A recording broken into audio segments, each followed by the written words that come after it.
കയറാ.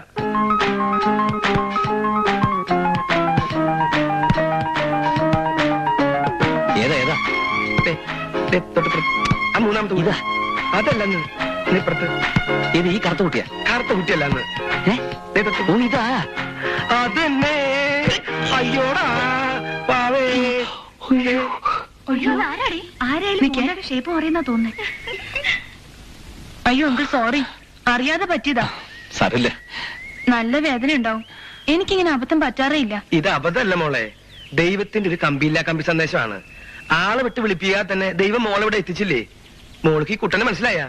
സുധാകരൻ, അങ്ങനെ പറഞ്ഞ സുധാകരൻ. ഹലോ. വീട്ടിൽ വന്ന് കാണാൻ മോളുടെ അമ്മ ഒരുപാട് നിർബന്ധിച്ചതാ. ആ ഫോർമാലിറ്റി വേണ്ടാന്ന് സുധാകരൻ പറഞ്ഞു. ഒന്നുമില്ല, പുറത്താകുമ്പോ കുറച്ച് കാറ്റും വിളിച്ചൊക്കെ ഉണ്ടാവല്ലോ എന്ന് വെച്ചിട്ടാ. ഞങ്ങളൊന്ന് വെറുതെ പ്രാക്ടീസ് ചെയ്യാ. കളിക്കാൻ അറിയാമെങ്കിൽ ഗ്രൗണ്ടിലേക്ക് ഇറങ്ങാം. ഞങ്ങൾക്ക് ഗേൾസ് തന്നെ വേണമെന്ന് നിർബന്ധമൊന്നുമില്ല. ഒരു രസമല്ലേ? വേണ്ട, കളിയൊന്നും ഇപ്പൊ വയ്യ. ഒരടി കൊണ്ട് എന്നെ തൃപ്തിയായില്ലേ സുധാകരൻ? മോള് പോയി കളിച്ചോ, ഞങ്ങൾ വരട്ടെ.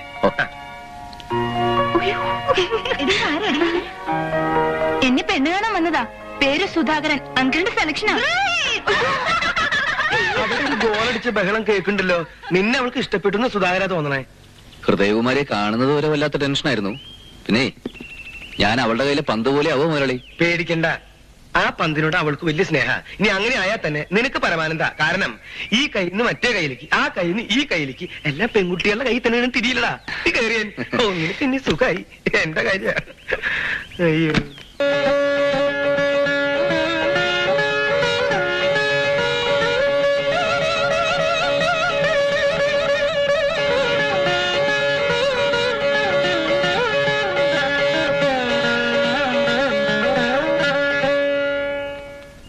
ഏതായാലും മുതലാളി സുധാകരന് സുന്ദരമായ ഒരു ജീവിതം ഉണ്ടാക്കി.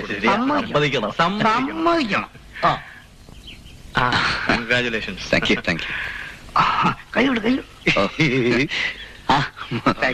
സുധാര, എന്താ മുരളി? എനിക്ക് ചിലത് സംസാരിക്കാനുണ്ട്, ഒന്ന് കാണണം.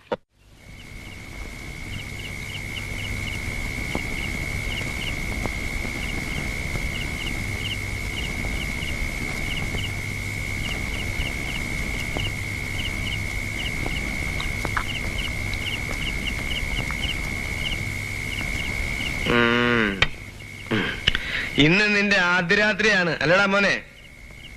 കാദംബരി ഇന്ന് അവളുടെ ബന്ധു വീട്ടിൽ പോയതുകൊണ്ട് എനിക്ക് ഇന്ന് ഒരുമാതിരി ആദ്യരാത്രിയാടാ.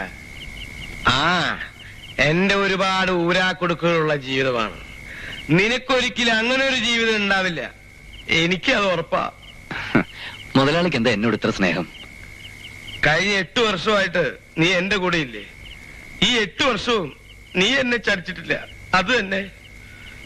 നിനക്കറിയോ സുധാകര, ഹൃദയകുമാരിയുടെ അമ്മയെ ചെറുപ്പത്തിൽ ഞാൻ സ്നേഹിച്ചിരുന്നു. നീ പേടിക്കണ്ട, അവളെന്റെ മകളൊന്നുമല്ല. സ്നേഹിക്കാൻ ആർക്കും സ്നേഹിക്കാം, പക്ഷേ ഒന്നിച്ച് ജീവിക്കാൻ കഴിയില്ലല്ലോ. ഭവാനിയെ ഞാൻ സ്നേഹിച്ചിരുന്നു. അവളുടെ മകൾ എനിക്ക് മകൾ തന്നെയാണ്. അവളെ നിനക്ക് തന്നെ പിടിച്ചു തന്നതിന് ഒരു കാരണം കൂടിയുണ്ട്. നീ നല്ലവനാ, നല്ല കരുത്തുള്ളവനാ, എന്തും സഹിക്കും, എങ്ങനെയും സഹിക്കും. എന്നാലും ഒന്നും മനസ്സിലാക്കി വെക്കാൻ വേണ്ടി പറയുകയാണ്. ഈ അമിത സ്നേഹം കൊടുത്തു വളർത്തിയത് കൊണ്ട് ഹൃദയകുമാരി ചില സമയത്ത് അതിര് വിട്ട് കളിക്കാറുണ്ട്. മിക്ക നേരത്തും അവള് നല്ല ബുദ്ധിയുള്ള കുട്ടിയാണ്. ആ സത്യം. എന്നാലും ചില സമയത്ത് അവള് നമ്മളെ പോലെ അല്പ സ്വല്പം വട്ട് കളിച്ചെന്ന് വരും. എനിക്ക് തോന്നിയതാവാം, അത് സത്യമാവണമെന്നില്ല. എന്ന് പറഞ്ഞാ അവക്ക് ഒന്നുമില്ല. അവളുടെ അമ്മ കുറച്ച് ഫാസ്റ്റാണ്, അത് മോൾക്കുണ്ടെന്നേ ഉള്ളൂ. അപ്പോ തള്ളയ്ക്കും മൂക്കും വട്ടാണോ? ഒരു ചുക്കുമില്ല. അച്ഛനില്ലാതെ വളർന്ന കുട്ടിയല്ലേ, അല്പം പിടിവാശിയൊക്കെ കാണും. നിന്റെ സ്നേഹത്തിന്റെ മുമ്പിൽ ഒക്കെ ശരിയാവും സുധാകര.